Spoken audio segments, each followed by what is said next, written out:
To properly install your Perma child safety retractable gate, you will need a few things: a pencil, a drill with a suitable drill bit, and lastly, a Phillips head screwdriver.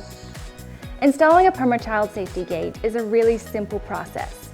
Mark, drill, screw, then mount. It really is that easy.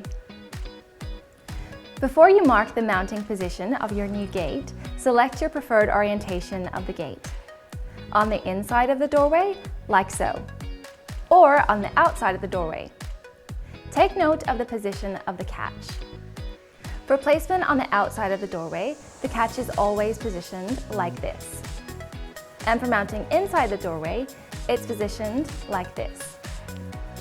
Now step 1 is to mark the forescrew using the templates.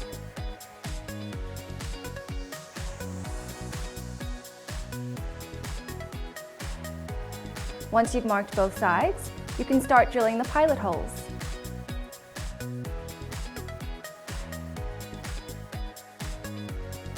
With that done, the job is almost over.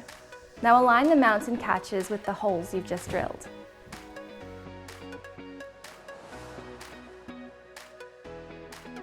Remember, if you're mounting on a wall section that has baseboards, you'll need to use these included spacers. Once it's all screwed in and secure, place a retractable baby gate on the mounts. You will hear a click when it's attached correctly. If you'd like to remove the gate, simply push down the button and slide the gate upwards off its mounts. Now for the fun part. To unlock the gate, simply push down and twist the button clockwise, then release. There is no need to continue to hold the button down.